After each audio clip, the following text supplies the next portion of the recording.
আহসুল হিলালা শাবান আলি রমাদান, তোমরা রমজান মাসের জন্য শাবান মাসের চাঁদকে সূক্ষ্মভাবে গণনা করো। আহসুল হেলালা শাবান, তোমরা শাবান মাসের চাঁদকে আহসু মানে গণনা করে রাখো সূক্ষ্মভাবে। কি জন্য? লি রমাদান, রমজান মাসের জন্য। তার মানে আজকে যারা শাবান মাসের কয় তারিখ এটা জেনে গেছেন, গুনে রাখতে পারবেন, তা প্রত্যেক দিন যখন যাবে তখন কোন দিন রমজান শুরু হবে এটা আপনি সবচেয়ে বেশি আগে ভাগে আয়ত্ত করতে পারবেন। কারণ রমজান মাস অত্যন্ত গুরুত্বপূর্ণ একটা মাস। রমজান মাস কবে এটা দুইটা উপায়ে নির্ণয় করা সম্ভব। এক, রমজান মাসের চাঁদ দেখতে পাওয়া। আর আমাদের দেশে সাধারণত ধর্ম অন্ধত্ব আছে। ধর্ম অন্ধত্বের সাথে আমাদের চোখকেও আল্লাহ কিছুটা অন্ধ করে রাখছে। প্রায় বছরই এই চাঁদ দেখতে গিয়ে গড়বড় লাগে, প্রায় বছর। আপনি কি আজ পর্যন্ত শুনছেন যে সৌদি আরবে কোন বছর মানে চাঁদ দেখতে গিয়ে তারা সিদ্ধান্ত চেঞ্জ হয়? হয় কম বেশি, কিন্তু তুলনামূলক হয় না। তারা সক্ষম হয়ে যায় দেখতে। হতে পারে তাদের উন্নত ডিভাইসের কারণে হতে পারে, তবে আমি মনে করি উন্নত ডিভাইসের চাইতেও বড় বিষয় হলো অন্তরটাকে প্রশস্ত রাখা, অন্তর সুস্থ থাকা। এটা অনেক বড় একটা ব্যাপার। অন্তর যদি কারো রোগাক্রান্ত থাকে, সে অনেক ভালো কিছু বেকা দেখতে পায়, বুঝেন? তা আমাদের সমাজে এরকম কিছু দেখেছি। অনেক সময় এমনও হয়েছে যে 2 দিন পরে বাংলাদেশে রমজান শুরু হয়েছে। তারপরে কত মিটিং ফিটিং হয়, তবে আমরা কাউকে দোষারোপ করব না। আমরা আমাদের নীতিতে চলবো, নিয়মতে চলবো। আমাদের হুজুররা চেষ্টা করে চাঁদ দেখার জন্য, তবে গুরুত্বের সাথে দেখা উচিত। এটা নিয়ে অবশ্যই উন্নত ডিভাইস ব্যবহার করা উচিত এবং খুব সূক্ষ্মতার সাথে, রেশারেশি না, মাঝাবি দ্বন্দ্ব না, একেবারে একিনের সাথে চাঁদটা দেখা উচিত। তাইলে হয়তো স্পষ্ট দেখতে পাবো। অনেকে হয়তো বলবেন যে হুজুর আপনি হয়তো আমাদের হুজুরদের উপর একটা মিথ্যা অপবাদ দিলেন। কিন্তু এটা আমি কেন দিলাম? আমি তো বাংলাদেশের সন্তান। 1 বছরের ঘটনা আপনাকে বলি মুহররমের চাঁদ সম্পর্কে। তারা মুহররম ডিক্লেয়ার করে দিয়েছেন যে মুহররম 10ই মুহররম হবে শুক্রবার, ডিক্লেয়ার করছেন। কোন 1 বছরের ঘটনা বলতেছি, সালটা আমার মনে নাই। যে মুহররম হবে 10ই মুহররম, ডেট পড়তেছে শুক্রবার, অথচ চাঁদ অনুযায়ী বুধবার দিন পরে। বুঝেন ডিস্টেন্সটা কত? চাঁদ অনুযায়ী বুধবার দিন হয় 10ই মুহররম, সেই সিয়াম তারা শুক্রবার দিন ডিক্লেয়ার দিয়েছে। তার মানে 1 দিন পর। তো কতটা ডিস্টেন্সে এটা হয়? তা আমরা এগুলো অনেক সময় দেখি, যার ফলে এই মতানৈক্যগুলো হচ্ছে।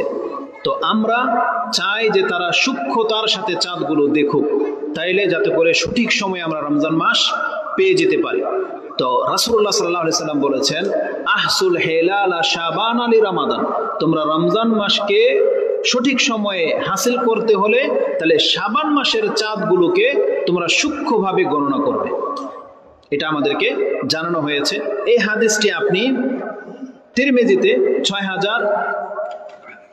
687তে পাবেন, 687তে। এর কারণ কি? রাসূলুল্লাহ সাল্লাল্লাহু আলাইহি ওয়াসাল্লাম বলেছেন, সুমু লিরুয়াতিহি ওয়া আফতিরু লিরুয়াতিহি, তোমরা রমজান মাসের সিয়াম শুরু করো চাঁদ দেখে এবং ইফতার করবে চাঁদ দেখে। ফাইন গুব্বিয়া আলাইকুম, যদি তোমাদের উপরে চাঁদ ঢাকা পড়ে যায় তাহলে কি করবা? ফাআকমিলু ইদ্দাতা শাবানা সালাসিন, তাহলে তোমরা শাবান মাসকে 30 দিনে পূর্ণ করে নেবে। এই হাদিসটি ইমাম বুখারী কোট করেছেন 1909 নাম্বার। এই দুইটা হাদিসের সমন্বয়ে আপনি রমজান মাসের চাঁদ খুব সহজেই নির্ণয় করতে পারবেন। যেমন আজকে যারা জানলেন যে আজকে 3 তারিখের চাঁদ উঠে গেছে, তাহলে এখন থেকে আপনি গনতে গনতে যেই দিন 29শে শাবান আসবে, যদি ধরে নেন যেমন আজকে 29শে শাবান চাঁদ দেখতে পেলেন, তাহলে কালকে 29 দিন পুরা করবেন। কালকের যেমন আজকে যদি 29এর রাত হয়ে গিয়ে থাকে, তাহলে কালকের চাঁদটা হতে পারে রমজানের প্রথম চাঁদ অথবা শাবান মাসের 30 তারিখের চাঁদ। কথা কি বুঝতে পারতেছেন? একজন ব্যক্তির কাছে যখন জ্ঞান থাকবে যে আজকের চাঁদটা হচ্ছে 29শে শাবান মাসের চাঁদ, শাবান মাসের 29 তারিখ, কালকে হচ্ছে 29 তারিখ। তাহলে কালকের পরের দিনটা, যেমন আজকে শনিবার, কালকে রবিবার, তাহলে সোমবার দিন যেটা হবে সেটা হয় শাবান মাসের 30 তারিখ হবে, আর না হয় রমজানের 1 তারিখ হবে। তাইলে যেই ব্যক্তি এটা জানবেই না যে আজকে কয় তারিখ, ও কালকে কিভাবে নির্ণয় করবে যেটা শাবান মাসের কয় তারিখ অথবা রমজান মাস হবে কি হবে না? তার মানে সম্ভাবনা আছে যে কালকে আমরা চাঁদ নাও দেখতে পারি মেঘের কারণে, ঘোলার কারণে। কিন্তু আমাদের কাছে যদি জানা থাকে যে আজকে আমরা 29 তারিখ পার করলাম, কালকে যদি আমরা দেখতে না পাই তাহলে আমরা 30 দিনে পুরো করে নেব যে শাবান 30 হয়ে গেছে। তারপরের দিন চাঁদ দেখতে পাই আর না পাই, কি প্রমাণ হয়ে যাবে? রমজান প্রমাণ হয়ে যাবে। কারণ মাস কোনোদিন 30 দিনের বেশি হয় না, এটা আরবি মাসের নিয়ম। সর্বোচ্চ 30 দিনে 1 মাস হয়ে যায়। এই জন্য আজকে যারা এটা গণনা রেখেছেন আলহামদুলিল্লাহ, এটা অনেক ভালো একটা দিক। তার মানে এই বছর ইনশাল্লাহ আমরা রমজান মাস খুব সহজেই নির্ণয় করতে পারব।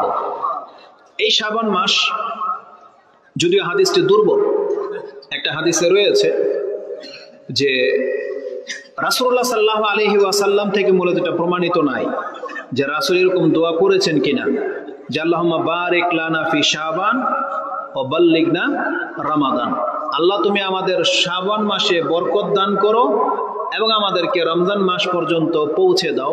তবে এটা সরাসরি রাসূলুল্লাহ সাল্লাল্লাহু আলাইহি ওয়াসাল্লামের হাদিস হিসেবে সহিহ নয়, সনদের মধ্যে ত্রুটি আছে। তবে এটা সাহাবা একরামদের পর্যন্ত পৌঁছে, মারফু নয়, মানে মারুফ হিসেবে পৌঁছে, যে সাহাবা একরামদের, তাবিঈনদের থেকে এটা প্রমাণিত। আর গত মাসে যারা দোয়া করেছেন যে আল্লাহুম্মা বারিক লানা রাজাবি ওয়া শাবান ও বাল্লিগনা রমাদান, ওই হাদিস সহিহ না, ওটা দুর্বল, ওইটা সাহাবা একরামদের থেকে প্রমাণিত নাই। তাহলে শাবান মাসে আপনি চাইলে বলতে পারেন যে আল্লাহুম্মা বারিক লানা ফি শাবান ও বাল্লিগনা রমাদান। তবে উত্তম হলো আপনি বলবেন আল্লাহুম্মা বাল্লিগনা রমাদান, আল্লাহ আমাকে রমজান মাস পর্যন্ত পৌঁছে দাও। কেন জানেন? এই যে রমজান মাস আসতে যাচ্ছে, আজকে রমজান মাস নিয়ে আলোচনা করা হবে না, শুধুমাত্র ইঙ্গিত দেওয়া হচ্ছে আপনাকে যে রমজান মাসটা আমাদের জন্য কতটা গুরুত্বপূর্ণ, আমাদেরকে কেন এখন থেকে প্রস্তুতি নিতে হবে। আচ্ছা, আপনাদের কি কোনো সমস্যা, মানে কোনো কিছু হয়েছে এখানে? তাহলে অন্য মনস্ক মনে হচ্ছে আপনাদেরকে, এদিক সেদিক কোনো কিছু ঘটছে? তাহলে আপনারা এদিকে নজর রাখেন, কারণ আমার চোখ কিন্তু প্রত্যেকের দিকে যায়, আমি তো দেখতে পাই কে কি কোন দিকে তাকান, কি করেন, এটা বোঝা যাচ্ছে।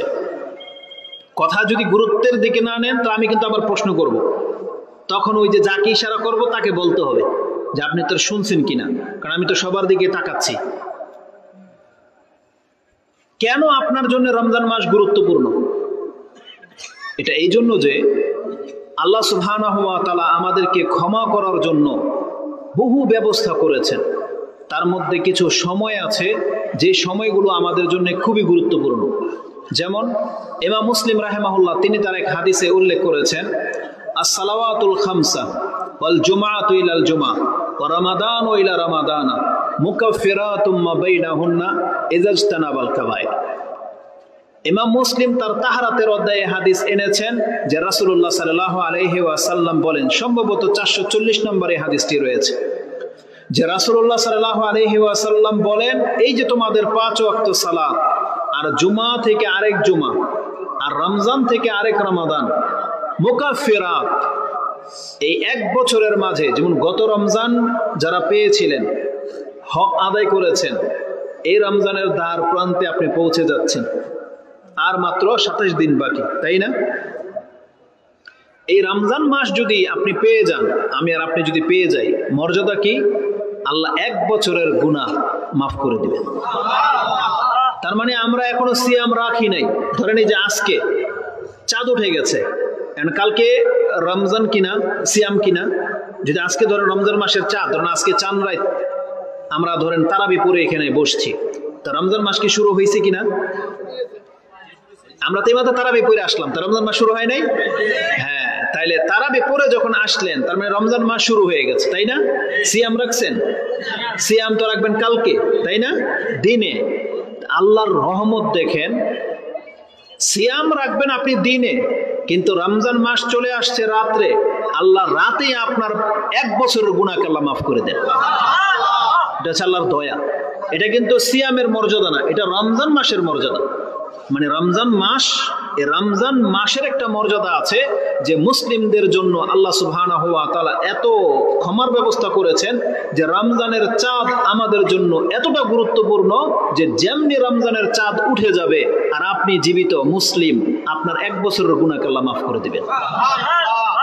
তবে একটা শর্ত আছে, শর্তটা হলো রাসূল বলেছেন ইজাজতানাবাল কাবায়ের, যদি এই ব্যক্তি বড় বড় কাবিরা গুনাহ থেকে বেঁচে থাকে।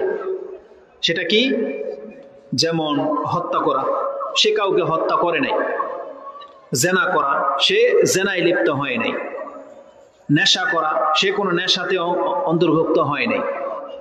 চুরি করা, সে চুরি করে নাই, ডাকাতি করে না। এগুলো হচ্ছে বড় বড় গুনাহ। আর আগে বাড়লাম না। এখন আমাদের মধ্যে যে পাপগুলো পাওয়া যায়, দেখি এগুলো বড় গুনাহ না ছোট গুনাহ?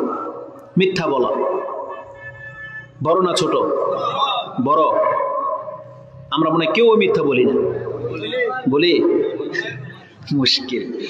তাহলে আমরা যদি মিথ্যা বলি, তাহলে রমজান মাস আমাদের এই পাপকে কিন্তু মাফ করাইতে পারবে না, বুঝেন? কারণ রাসূলুল্লাহ সাল্লাল্লাহু আলাইহি সাল্লামের শর্ত কি? ইজাজতানাবাল কাবায়ের বা ইজাজতুনিবাল কাবায়ের, যখন কোনো ব্যক্তি বড় পাপ থেকে বেঁচে থাকবে, তাহলে তার দ্বারা যে ছোটখাটো যতগুলো অপরাধ হয়ে যায়, আল্লাহ সুবহানাহু ওয়া তাআলা রমজানের চাঁদের মাধ্যমে তার 1 বছরের ছোটখাটো গুনাহগুলোকে মাফ করে দিবেন। তাহলে এর জন্য আমাদেরকে কি করতে হবে? বড় বড় পাপ থেকে বেঁচে থাকতে হবে। এটা সত্য যে আমাদের সবার মাঝে সব রকমের বড় পাপ নাই, কিন্তু কোনো একটা না একটা পাপ অবশ্যই আছে। আমরা হয়তো এখানে কেউ হত্যাকারী না, কিন্তু কেউ জেনাও করতে পারে, কেউ চুরিও করতে পারে, আর মিথ্যা বলা লোক এটা আমাদের মধ্যে আছে। তাহলে এই মিথ্যা বলা আমাদেরকে ছাড়তে হবে। অন্যকে ঠকানো, অন্যের সাথে প্রতারণা করা, এদের সংখ্যাও আমাদের মধ্যে অনেক। অন্যের সাথে বিদ্বেষ রাখা, শত্রুতা রাখা, এটাও সংখ্যা আমাদের মধ্যে অনেক। সুদ খায়, হারাম ইনকাম, এদের সংখ্যা আমাদের মধ্যে অনেক। তা আমরা যারা বড় পাপে লিপ্ত, তবে আরেকটা পাপ বলে দেই, ওটা হবে আজকের বক্তব্যের বিষয়। এই রমজান মাস কেন আমাদেরকে অন্য কোনো ইবাদত আমাদেরকে মাফ করাইতে পারবে না? কারণ আমরা এমন একটা বড় পাপে লিপ্ত, যেই পাপ আপনাকে আমাকে ডুবিয়ে দিচ্ছে, সেটা হচ্ছে বেনামাজি হওয়া। যারা সালাত আদায় করে না, তাদের মতন বড় পাপী এই সমাজ আর একটাও নেই। হত্যাকারীও অত বড় পাপ না যত বড় পাপী বেনামাজি। জেনা করাটাও অত বড় না যত বড় নামাজ না পড়া। পর্দা না করাও অত বড় না যত বড় নামাজ না পড়া। আপনি জেনে নেন। সুদ খাওয়াটাও বড় পাপ, এটা সবাই জানেন। কত বড় পাপ এটা জানেন, কিন্তু অত বড় না যত বড় নামাজ না পড়া। বেনামাজি হওয়া এটা হচ্ছে শীর্ষস্থানীয় পাপের সমান। শীর্ষস্থানীয় পাপ কি? শিরক। এই শিরকের সমতুল্য পাপ হচ্ছে নামাজ আদায় না করা। তাহলে শুধু মুসলিম নামের কারণেই আপনি নাজাত পাবেন না, আপনাকে মুসলিম হইতে হবে। একজন নামাজি যদি অন্যান্য বড় বড় পাপ থেকে বেঁচে থাকে, তাহলে তার ছোটখাটো পাপগুলো এ রমজান মাস আসলেই তার মাফ হয়ে যাবে। আমরা আলোচনাটা ওই দিকে নিয়ে যাব। যেহেতু শাবান মাস শুরু হয়ে গেছে, এই জন্য শাবান মাসের শুরুতে আপনাকে এটা জানিয়ে দিলাম, যাতে করে আপনি শাবান মাসের দিনগুলোকে সুন্দরভাবে গণনা করে রাখবেন এবং অধিক মাত্রায় সিয়াম রাখার চেষ্টা করবেন। কেন সেটা আমি আপনাকে বলে দিই। উসামা বিন যায়েদ তিনি বলতেছেন যে আমি রাসূলুল্লাহ সাল্লাল্লাহু আলাইহি ওয়াসাল্লামকে জিজ্ঞেস করলাম একটা বিষয়ে। তিনি বলছেন লাম আরাকা তাসুমু শাহরান মিনাশ শুহুরি মা তাসুমু ফি শাবান। ইয়া রাসূলুল্লাহ, আপনাকে আমি অন্য কোন মাসে এত সিয়াম রাখতে দেখি না যত সিয়াম আপনি এই শাবান মাসে রাখেন, কেন? তখন রাসূলুল্লাহ সাল্লাল্লাহু আলাইহি ওয়াসাল্লাম তার জবাবে বলেছেন যালিকা শাহরুন ইয়াগফুলুন নাস আনহু। এটা এমন একটা মাস, যেই মাস থেকে মানুষ গাফেল থাকে, এই শাবান মাসের মর্যাদা বোঝে না। তারা গাফিলতিতে এই মাসটাকে পার করে দেয়, জানে না, বোঝে না যে এটার গুরুত্ব কত। ইয়াগফুলুন নাসু আনহু বাইনা রাজবি ওয়া রমাদান, এটা রজব আর রমজানের মাঝে আছে শাবান। ওয়া হুয়া শাহরুন তুরফাউ ফীহি আল আমালু ইলা রাব্বিল আলামিন, এই মাসে এক বছরের ইবাদতের মধ্যে বান্দার ইবাদতগুলো আল্লাহর কাছে পেশ করা হয়। এক বছরের ইবাদতের মাঝে রমজান মাসে, যেমন আমরা প্রত্যেক বছরের আপনি কোনো না কোনো দিন, কোনো না কোনো মাসে আপনি আপনার ব্যবসার হিসাবপত্র নিয়ে বসেন। হতে পারে সেটা জানুয়ারিতে, হতে পারে সেটা মুহররমে, হতে পারে সেটা বৈশাখে। যেমন বছরে একবার কোম্পানি তার হিসাবপত্র জমা করে, এডিট করে। তো আল্লাহ সুবহানাহু ওয়া তাআলার কাছে প্রত্যেক সপ্তাহে বান্দার আমল পেশ করা হয়, সপ্তাহে দুইবার, 2 দিন, সোমবার আর বৃহস্পতিবার।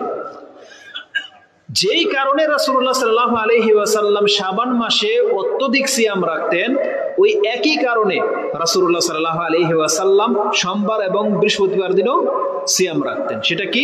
তুরফাউল আমালু ইলা রাব্বিল আলামিন, কারণ সোমবার, বৃহস্পতিবার এবং শাবান মাসের কোনো একদিন আল্লাহর কাছে এই পৃথিবীর আমলগুলো পেশ করা হয়। এটা রাসূলুল্লাহ সাল্লাল্লাহু আলাইহি ওয়াসাল্লাম জানিয়েছেন এবং তিনি বলেছেন, ফাউহিব্বু আইয়ুরফা আমালি ওয়া আনা সাইম, আমি এই জন্য বেশি মাত্রায় সিয়াম রাখি যাতে করে আমি এটা পছন্দ করি, আমার আমলনামা আল্লাহ যখন দেখবে তখন দেখতে পাবে যে আজকে মুহাম্মদ সিয়াম অবস্থায় আছে। বুঝছেন? মানে রাসূলুল্লাহ সাল্লাল্লাহু আলাইহি ওয়াসাল্লামের কাছে আমলের গুরুত্ব বা মর্যাদাটা কত, যে রাসূলুল্লাহ সাল্লাল্লাহু আলাইহি ওয়াসাল্লামের নাম লিস্ট যেমন আল্লাহর কাছে দেখানো হবে এটা মুহাম্মদ সাল্লাল্লাহু আলাইহি ওয়াসাল্লামের আমল, তখন আল্লাহ সুবহানাহু ওয়া তাআলা দেখতে পাবে যে এখন মুহাম্মদ সাল্লাল্লাহু আলাইহি ওয়াসাল্লাম সিয়াম অবস্থায় আছে। যে আমি এটা পছন্দ করি যে আমার রব যখন আমার আমলনামা দেখবে তখন আমাকে সিয়াম অবস্থায় দেখবে, এই জন্য আমি অধিক মাত্রায় সিয়াম রাখি।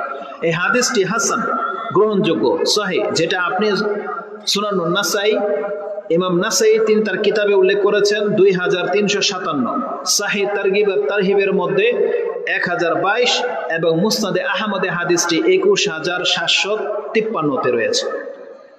এই নোটগুলো নাম্বার বলার জন্যই নোটটা আপনাকে তুলে দেখালাম, কারণ যেটা আমরা বলি আমাদের মধ্যে কোনো জয়ীফ হাদিস আমরা পেশ করি না, যেটা গ্রহণযোগ্য সেটাই পেশ করার চেষ্টা করি। এই একটা হাদিসই আমার মনে হয় এই শাবান মাসের কেন আপনি সিয়াম রাখবেন এটা বোঝার জন্য যথেষ্ট। তারপর আরেকটা কারণ আমি আপনাকে বলি, রাসূলুল্লাহ সাল্লাল্লাহু আলাইহি ওয়াসাল্লামের আমলের ক্ষেত্রে আয়েশা রাদিয়াল্লাহু তাআলা আনহা তিনি বলেন, কানা আহাব্বু শুহুরি ইলা রাসূলিল্লাহ সাল্লাল্লাহু আলাইহি ওয়াসাল্লাম আইয়াসুমু সুমাহু শাবানা সুম্মা ইয়াসিলু বিহি রমাদান। রাসূলুল্লাহ সাল্লাল্লাহু আলাইহি ওয়াসাল্লামের কাছে পছন্দনীয় ছিল, তিনি পছন্দ করতেন শাবান মাসে সিয়াম রাখতে থাকতেন, রাখতে রাখতে গিয়ে তিনি রমজানের সাথে মিলে যেতেন। তার মানে গ্যাপ দিতেন না রাসূলুল্লাহ সাল্লাল্লাহু আলাইহি ওয়াসাল্লাম। একেবারে শেষের দিকে 2-1 দিন হয়তো রাসূলুল্লাহ সাল্লাল্লাহু আলাইহি ওয়াসাল্লাম গ্যাপ দিতেন যাতে শাবান আর রমজানকে পৃথক করা যায়। এই জন্য রাসূলুল্লাহ সাল্লাল্লাহু আলাইহি ওয়াসাল্লাম 29, 28 এবং 29 শাবান সিয়াম রাখতে নিষেধ করেছেন। এটা হচ্ছে সন্ধিহান দিন, ইয়ৌমে শাক, সন্ধিহান দিন। যেমন আজকে ধরেন 29 শাবান পার হয়ে গেছে, এখন কালকের দিনটা এটা রমজানের 1 তারিখও হতে পারে অথবা শাবানের 30 তারিখও হতে পারে। কালকে সিয়াম রাখার নিয়ত আপনি করবেন না, কারণ এটা হচ্ছে বাড়াবাড়ি। রাসূলুল্লাহ সাল্লাল্লাহু আলাইহি ওয়াসাল্লাম ওই সিয়ামটা রাখতে নিষেধ করেছেন। তার মানে 29 শাবান পর্যন্ত আপনার সাথে অপশন আছে, 29 শাবান পর্যন্ত। 30 শাবান ওই দিন আপনি সিয়াম রাখবেন না, কারণ ওইটা 30 শাবান হইতেও পারে আবার রমজানের প্রথম দিন হইতে পারে। এই জন্য 29 আর 30 এই 2 দিনকে আপনাকে ছেড়ে দিতে হবে। কারণ আপনি যদি 29 শাবানের দিন সিয়াম রাখেন, কাউকে যদি বলেন তাহলে ও কনফিউজ হয়ে যাবে, কি রমজান মাস কি শুরু হয়ে গেছে, তখন দ্বিধায় ভুগবে, বা আপনাকে বলবে এটা আবার কোন দলের লোক, কোন মাযহাবের লোক, আপনার সম্পর্কে একটা খারাপ ধারণা জন্মাবে। এই জন্য ওই দিনগুলোকে ইয়ৌমে শাক বলা হয়েছে, মানে সন্ধিহান দিন। আর সন্ধিহান দিনে রাসূলুল্লাহ সাল্লাল্লাহু আলাইহি সাল্লাম সিয়াম রাখতে নিষেধ করেছেন।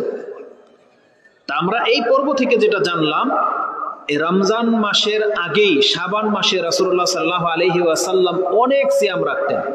কানা ইয়াসুমু শাবানা কুল্লাহ, আয়েশা রাদিয়াল্লাহু তাআলা আনহা তিনি বলেন রাসূলুল্লাহ সাল্লাল্লাহু আলাইহি ওয়াসাল্লাম শাবান মাসে সিয়াম রাখতেন পুরো মাস জুড়ে, ইল্লা কালিলা, তবে দুই এক দিন বা কিছু দিন তিনি শুধু ছেড়ে দিতেন।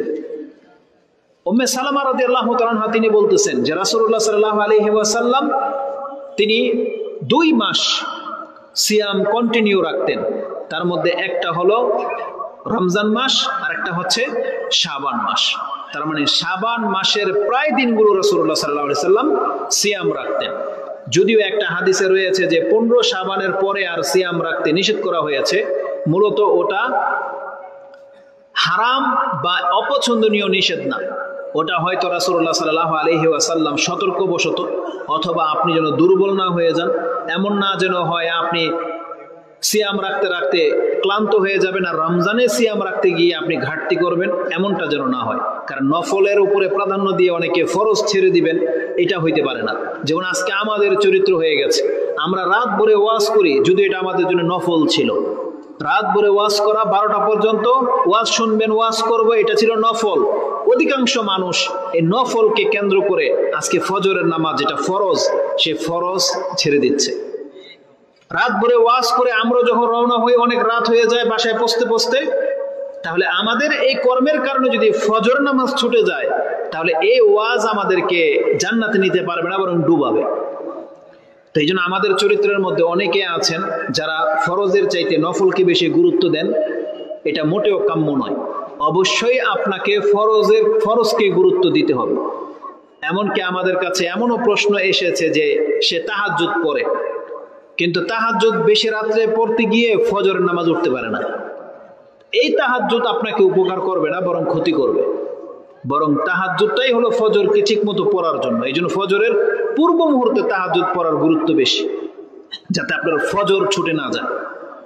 তো রমজান মাস ফরজ, এই রমজান মাসের সিয়াম রাখতে যেন কোনো ব্যাঘাত না ঘটে, এই জন্য শাবান মাসে এমন কোনো কাজ আপনি করবেন না। এই জন্য হয়তো রাসূলুল্লাহ সাল্লাল্লাহু আলাইহি ওয়াসাল্লাম 15 শাবানের পরে সিয়াম রাখতে অপছন্দ করেছেন। কিন্তু রাসূলুল্লাহ সাল্লাল্লাহু আলাইহি ওয়াসাল্লামের অভ্যাসগত দিক থেকে যেটা জানা যায় যে রাসূলুল্লাহ সাল্লাল্লাহু আলাইহি ওয়াসাল্লাম একেবারে পুরো শাবান মাসেই সিয়াম রাখতেন, প্রায় 20-25 দিন সিয়াম রাখতেন। এই জন্য আমাদের জন্য অপশন আছে যে যত বেশি পারবেন আপনাকে কালকে থেকে সিয়াম রাখাটাই উচিত। এটার আরেকটা কারণ, আমরা 11 মাস ধরে সিয়াম রাখার অভ্যাস নাই। ধরেন কালকে আপনি হঠাৎ করে সিয়াম রাখবেন, দেখবেন আপনার মাথা ব্যথা করবে, আপনার মাথা ঘোরাবে, আপনার একটু কষ্ট হবে। তারপরের দিন রাখেন, কষ্ট হালকা হয়ে যাবে। তারপরের দিন রাখেন, এখন আর মাথা ব্যথা হবে না। 2-3 দিন কন্টিনিউ রাখলেই আপনার অভ্যাস হয়ে যাবে। এই জন্য আমাদের উচিত এই শাবান মাসে কমপক্ষে আমরা যতগুলো পারি সিয়াম রাখবো, আমাদের দেহে যেন এটা নিয়ে নিতে পারে, যাতে রমজান মাসের প্রথম সিয়াম থেকেই যেন আপনি অ্যাক্টিভ থাকেন, আপনার জন্য কোনো ক্লান্তি না আসে। এই জন্য যে কোনো ব্যক্তির উচিত এই শাবান মাসে নিজেকে সিয়াম রেখে রেখে অভ্যাস করে নেওয়া। এক্ষেত্রে আপনাকে একটা মাসলা বলে দিই, নফল সিয়াম রাখার ক্ষেত্রে অনেক চমৎকার একটা উপকারী দিক হলো, যেমন আপনি আজকে নিয়ত করেছেন কালকে সিয়াম রাখবেন, কিন্তু রাত্রে আপনি সেহরি খেতে পারেন নাই, কোনো প্রয়োজন নেই, আপনি সিয়াম কন্টিনিউ করেন, রাখেন। যদি দেখেন যে আমি 2টা-3টা বাজে মাথা ঘুরায় পড়ে যাচ্ছে আর পারতেছি না, সিয়াম ভেঙে দেন, আপনার কোনো গুনাহ হবে না। আবার কালকে ট্রাই করেন, আগামীকাল আবার ট্রাই করেন, সেহরিতে জাগতে পারেন নাই, কোনো সমস্যা নাই, আবার রাখেন। যখন দেখলেন কষ্ট মষ্ট করে আমি সিয়ামটা রেখে নিতে পারলাম, নেকি পেয়ে গেলেন। তার মানে নফল সিয়ামের জন্য ফজরের পূর্বে নিয়ত করা শর্ত না, আর নফল সিয়াম ইচ্ছা করে ভেঙে দিলেও কোনো গুনাহ হয় না, কোনো কাফারা লাগে না। আজকে ধরেন সকালবেলা ফজর নামাজে আপনি নামাজ পড়ে শুয়েছেন, কিছুই সিয়াম ভঙ্গ করার কিছুই করেন নাই, আপনার ঘুম ভেঙেছে সকাল 10টায়, আপনি চিন্তা করে দেখলেন সোমবার ছিল, আচ্ছা সে সিয়ামটা রেখেই নেই, আপনার জন্য জায়েজ।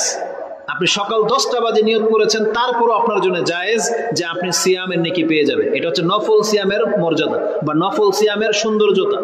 কিন্তু ফরজ সিয়ামের জন্য অবশ্যই আপনাকে ফজরের আগেই নিয়ত করতে হবে। ইফতার মানে সেহরের সময় আপনাকে নিয়ত করতে হবে। সেহরের সময় পাস হয়ে গেলে আপনার নিয়ত আর গ্রহণযোগ্য হবে না। অবশ্যই আপনাকে সেহরে সময় নিয়ত করতে, মানে ফজর হওয়ার আগে, আপনাকে দিন শুরু হওয়ার আগেই আপনাকে নিয়ত করে নিতে হবে। এটা হচ্ছে ফরজ সিয়ামের। আর ফরজ সিয়াম ইচ্ছা করে ভাঙা যায় না, ভাঙলে আপনাকে খুব কঠিন শাস্তি পেতে হবে, তওবা করতে হবে, সিয়াম কাজা করতে হবে।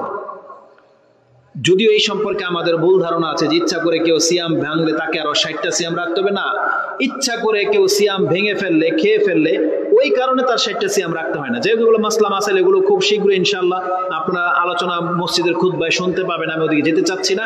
শুধু আমি আপনাকে নফল সিয়ামের সহজ দুইটা রাস্তা বলে দিলাম। এর জন্য রাতে সেহারি খাওয়া জরুরি না, এর জন্য আপনাকে আগে থেকে প্ল্যানিং করতে হবে না, মানে চিন্তা করতে হবে না। দিনের বেলায় আপনার ইচ্ছা হয়েছে যে আজকে সিয়ামটা রেখে নেই, ঠান্ডা আছে, কোনো কষ্ট হচ্ছে না, কোনো কাজ নাই, সফর যাওয়ার কথা ছিল যান নাই, খেতেও আজকে জমিনও কোনো কাজ নাই, আপনি সিয়াম রেখে নিলেন, আপনার জন্য সিয়ামটা পূর্ণ হয়ে গেল।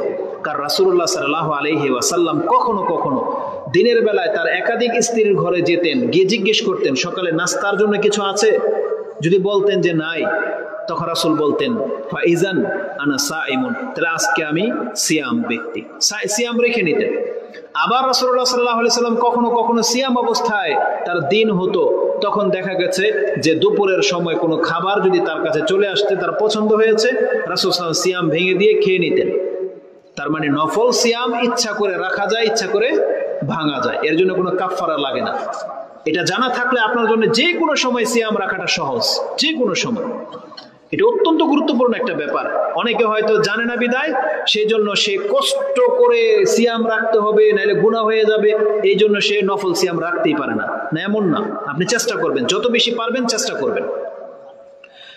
দ্বিতীয়ত হচ্ছে, এখান থেকে যে জিনিসটা আমি আপনাদেরকে দিতে চাচ্ছি, আমাদের মধ্যে কুসংস্কার আছে। অনেকে জিজ্ঞেস করে যে শাবান মাসের সিয়াম কয়টা? এই আলোচনা যদি বুঝে থাকেন তাহলে আপনার কোনো প্রশ্ন জাগবে না যে শাবান মাসের সিয়াম কয়টা। 15 শাবানে আপনি সিয়াম রাখবেন কি রাখবেন না এই নিয়ে কোনো প্রশ্ন উঠবে না, কারণ আপনি প্রতিদিন বা প্রায় আপনি সিয়াম রাখা অভ্যস্ত ব্যক্তি, আপনার জন্য কোনো সংখ্যা নাই। আপনি যতগুলো পারেন সিয়াম রাখবেন, যতগুলো পারেন, এটা নিয়ে কোনো দ্বিমত নাই। কেউ বলতে পারবে না যে শাবান মাসের নির্দিষ্ট কোনো সিয়াম আছে কিনা। রজব মাসেরও নির্দিষ্ট কোনো ইবাদত নাই, শাবান মাসেরও নির্দিষ্ট কোনো সিয়াম নাই। আপনি যতগুলো পারেন আপনি সিয়াম রাখবেন। এটা ছিল এই শাবান মাস কেন্দ্রিক আমাদের ছোট্ট দুইটা দিক নির্দেশনা। আমাদেরকে এখন রমজান মাসের জন্য প্রস্তুতি নিতে হবে। এই জন্য আমরা সারাদিন যেভাবে অভ্যস্ত হয়ে গেছি, আমাদের এই অভ্যাসগুলোকে একটু ত্যাগ করতে হবে, আমাদেরকে একটু অ্যাক্টিভ হইতে হবে। আমরা যারা কোরআন পড়তে অভ্যস্ত নই, আপনি এখন থেকে কোরআন পড়ায় লেগে যান। আমরা যারা মিথ্যা বলায় অভ্যস্ত, আপনি এখন থেকে মিথ্যা বলা ছেড়ে দেন, কারণ সামনে রমজান। আমরা যারা বেনামাজি হয়ে আছি, আপনি এখন থেকে 5 ওয়াক্ত সালাত পড়া শুরু করেন। কারণ কি জানেন? বেনামাজিদের সিয়াম কবুল হবে না। যেই ব্যক্তি নামাজ পড়ে না তার সিয়াম রাখলে কোনো কাজ হবে না।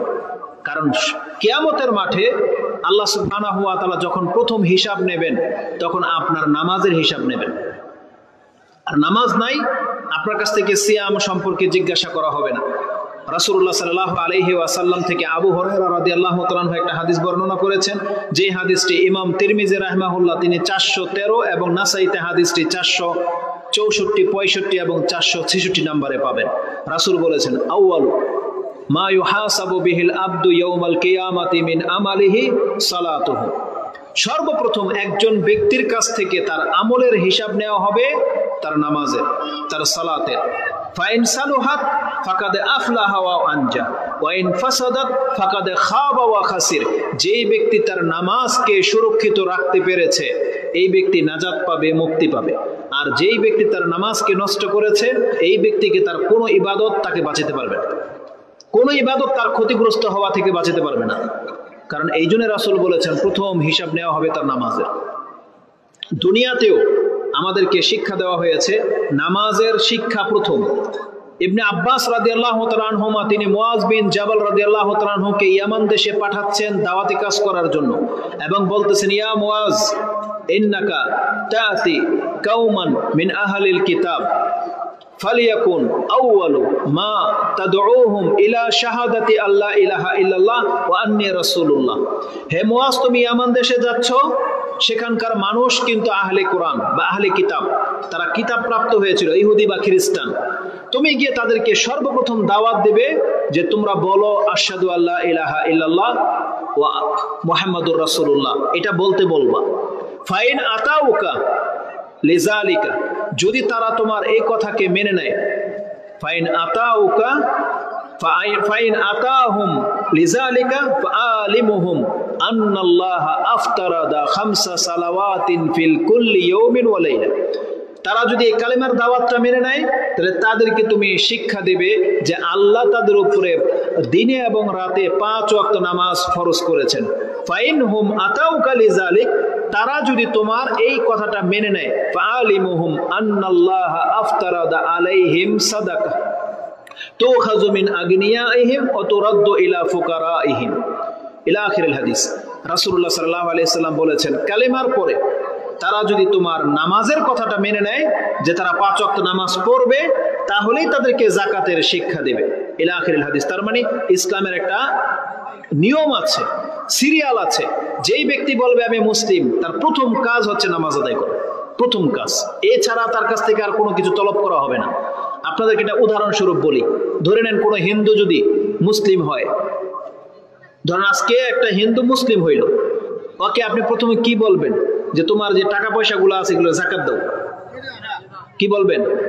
তাহলে এই যে তুমি আজকে সিয়াম রাখো, এটাও বলবেন না। বলবেন তাহলে তুমি আগে সালাত আদায় করো, ওযু করে এসে সালাত আদায় করো। তাকে আপনি ওযু শিক্ষা দিবেন, তারপর তাকে নামাজ পড়াবেন। তাহলে এটা হচ্ছে নিয়ম।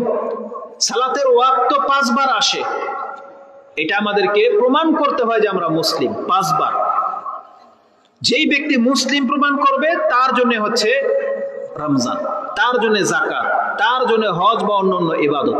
কিন্তু যেই ব্যক্তির পরিচয়ের মধ্যে ঘাটতি থাকবে, যেই ব্যক্তির পরিচয়ের মধ্যে মুনাফিক, মুশরিক, কাফের লেগে গেছে, সেই ব্যক্তির ইবাদত আল্লাহ সুবহানাহু ওয়া তাআলা গ্রহণ করবেন না।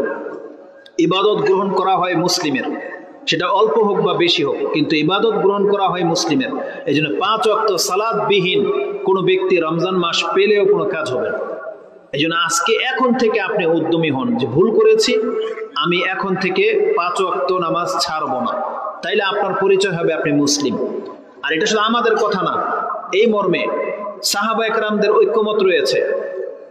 ইমাম তিরমিজি রাহিমাহুল্লাহ তিনি তার ঈমানের অধ্যায়ে হাদিস এই আসার এনেছেন। আব্দুল্লাহ ইবনে শাকিক আল উকাইলি তিনি বলেন, কানা আসহাবু মুহাম্মাদিন সাল্লাল্লাহু আলাইহি ওয়াসাল্লাম লা ইয়ারাউনা শাইআন মিনাল আমালি তারকুহু কুফরুন গায়রাস সালাহ। যে রাসূলুল্লাহ সাল্লাল্লাহু আলাইহি ওয়াসাল্লামের সাহাবা একরাম কোন আমলকে ছেড়ে দেওয়াটাকে কুফরি মনে করতেন না, একমাত্র নামাজ ছেড়ে দেওয়াটাকে তারা কুফরি মনে করতেন। একমাত্র নামাজ ছেড়ে দেওয়াটাকে তারা কুফরি মনে করতেন। এটা ইমাম তিরমিজি তার ঈমানের অধ্যায়ে আপনি 26-22 2622 নম্বরে হাদিসে পেয়ে যাবেন। ইবনে মাসউদ রাদিয়াল্লাহু তাআলা আনহু তিনি কি বলেছেন জানেন? ইমাম মুসলিমে হাদিস কোট করেছেন 1373 এ পেয়ে যাবেন। ইবনে মাজাতে হাদিসটি 777 মানে 777 এ রয়েছে। আব্দুল্লাহ ইবনে মাসউদ রাদিয়াল্লাহু তাআলা আনহু তিনি বলেন, মান সাররাহু আইয়ালকাল্লাহা গাদান মুসলিমান ফালিউহাফিজ আলা হাউলাই সালাওয়াতিল খামসা হাইসু ইউনাদা বিহিন্না। যেই ব্যক্তিটা পছন্দ করো যে তুমি আনন্দিত হতে চাও যে আগামীকাল তুমি আল্লাহর সাথে মুসলিম হয়ে সাক্ষাৎ করবে, মুসলিম অবস্থায় তুমি আল্লাহর সাথে তোমার সাক্ষাৎ হোক, এটা যেই ব্যক্তি পছন্দ করে তাহলে সে যেন অবশ্যই এই 5 ওয়াক্ত নামাজের হেফাজত করে। যখন তাকে ডাকা হয়, যেখান থেকে তাকে ডাকা হয়, এই 5 ওয়াক্ত নামাজকে যেন সে হেফাজত করে। যেই ব্যক্তি 5 ওয়াক্ত নামাজের হেফাজত করবে না, তার মানে আগামীকাল যে আল্লাহর সাথে তার সাক্ষাৎ হবে, তার এই সাক্ষাৎটা মুসলিম রূপে হবে না, অন্য যে কোনো পরিচয় হবে, কিন্তু মুসলিম রূপে হবে না। এই জন্য 5 ওয়াক্ত নামাজকে আমাদেরকে আদায় করতেই হবে। ওমর রাদিয়াল্লাহু তাআলা আনহু তিনি তার মৃত্যুর সময় যখন তাকে আঘাত করা হয়েছিল, তিনি মরে যাবেন, তখন তিনি ফজরের সালাত আদায় করেছেন এই ক্ষত অবস্থায়, তার রক্ত ঝরে যাচ্ছে, তারপর তিনি নামাজ আদায় করেছেন। কেন? তিনি বলতেছেন লা হাজ্জা ফিল ইসলাম লিমান তারাকা সালাহ। এটা এই জন্য যে যেই ব্যক্তি নামাজ ছেড়ে দিয়ে মরে গেল, ইসলাম থেকে তার অংশ কেটে যাবে, ইসলামে তার আর কোনো অংশ থাকে না। অথচ এই অবস্থায় 1 ওয়াক্ত নামাজ, মাত্র 1 ওয়াক্ত নামাজ, তারপর পরই ওই দিনই ওমর রাদিয়াল্লাহু তাআলা আনহুর ইন্তেকাল হয়ে গেছে, 1 ওয়াক্ত নামাজ শুধু বাকি ছিল ফজরের। তিনি বলতেছেন যে লা হাজ্জা ফিল ইসলাম লিমান তারাকা সালাহ, যেই ব্যক্তি নামাজ ছেড়ে দেয় ইসলামে তার কোনো অংশ থাকে না। তার মানে আমার বিবেক আছে, আমি সুস্থ, মানে এখনো মরি নাই, আমার ব্রেন কাজ করতেছে, এমন প্রত্যেক ব্যক্তির উপরে নামাজ মাফ হবে না। আপনি হয়তো খাটের মধ্যে শুয়ে আছেন, হসপিটালের খাটে অক্সিজেন লাগিয়ে রাখা হয়েছে, আপনি শুধু কথা শুনতে পাচ্ছেন যে হ্যাঁ কথা, কিন্তু আপনি বলতে পারতেছেন না। আপনার ব্রেন সজাগ, আপনার হাত পা কিছু চলে না, এমন অবস্থাতেও আমাদেরকে নামাজ মাফ করা হয় নাই।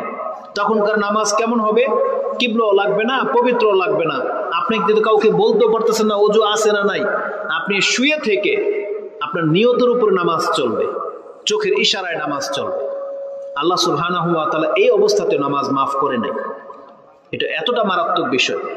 এমনটা যদি হতো যে মহিলাদের মতো মেন্স সময় অপবিত্র থাকতে যেমন তাদেরকে আল্লাহ 4, 5, 6, 7 দিনের নামাজ মাফ করে দিয়েছেন, আমাদের পুরুষদেরকে যদি আল্লাহ এমন বলতো যে যখন তোমার অক্সিজেন লাগানো থাকবে, তোমার হুঁশ জ্ঞান কিচ্ছু নাই, তুমি শুধু খালি তাকায় আসো, হাত পাও লড়ে না, পবিত্রতার কেউ নাই, ওই সময় তোমাদের মাফ, যদি এটা বলতে পারতেন।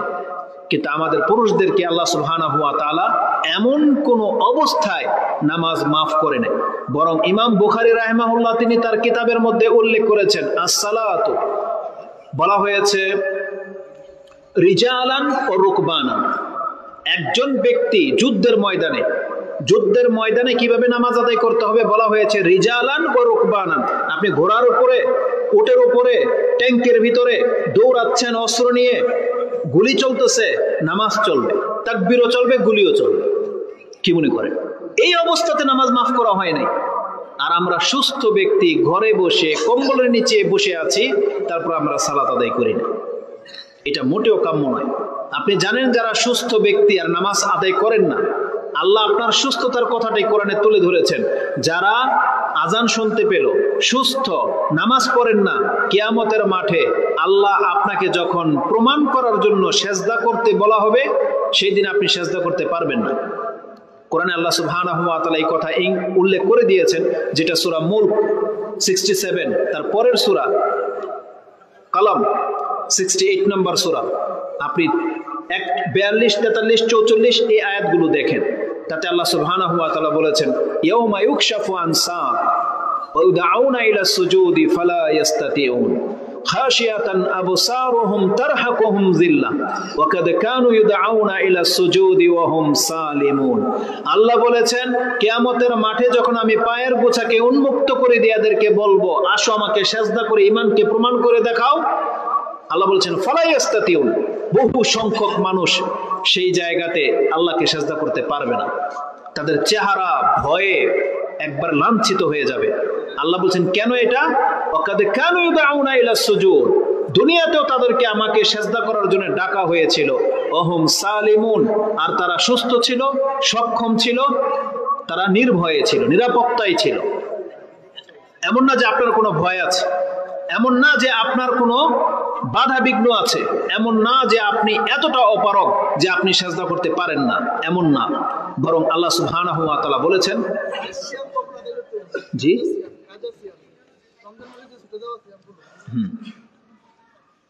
তো আল্লাহ সুবহানাহু ওয়া তাআলা বলেছেন যে যারা দুনিয়াতে সেজদা করতে পারে নাই, আল্লাহ সুবহানাহু ওয়া তাআলার সামনে সেই দিন সে সেজদা করতে পারবে না।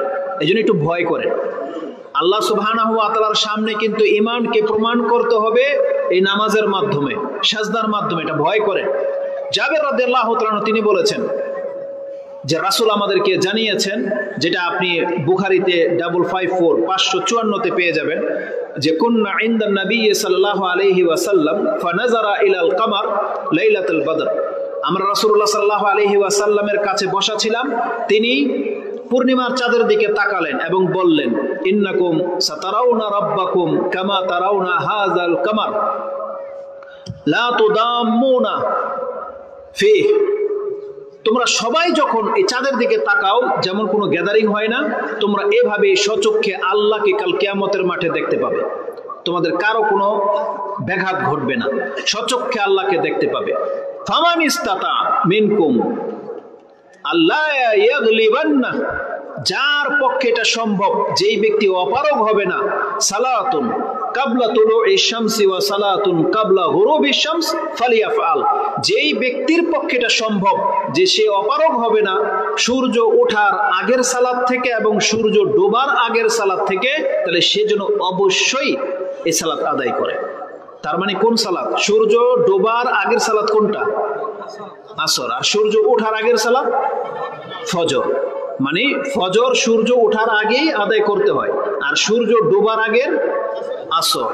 রাসূল সাল্লাল্লাহু আলাইহি সাল্লাম বলেছেন, যেই ব্যক্তি তার রবকে স্বচক্ষে দেখতে চায় তাহলে তাকে ফজর এবং আসরের নামাজ যথাসম্ভব আদায় করতেই হবে, তাইলে সে তার নিজের চোখে তার রবকে দেখতে পাবে। তাহলে 5 ওয়াক্ত নামাজ সম্পর্কে বলতে গেলে অনেক কথা বলা যাবে, যেহেতু ভাই চলে আসছে। উনি বললেন যে কাজা সিয়ামের কি হবে। আমাদের মা বোনদের প্রায় মহিলাদের কাজা সিয়াম থেকে যেতে পারে, বিগত রমজানের কোনো না কোনো সিয়াম বাকি থেকে যেতে পারে, তার হাতে আর অপশনই নেই, সময়ই নেই। এখন থেকে যতগুলো সিয়াম তার ছুটেছে, এখন থেকে তাকে সেগুলো আদায় করতেই হবে, কারণ তার হাতে অপশন নেই, সময় নেই। এই জন্য যার যে কটা সিয়াম কাজা হয়ে আছে তাদের উচিত এখন থেকে তাদেরকে সে কাজাগুলো সে আদায় করবে, এটা তার প্রথম কাজ। তারপরে গিয়ে সে রমজান মাসে মিলিত হবে। আল্লাহ সুবহানাহু ওয়া তাআলা আমাদেরকে বোঝার এবং সে অনুযায়ী আমল করার তৌফিক দান করুন। আমরা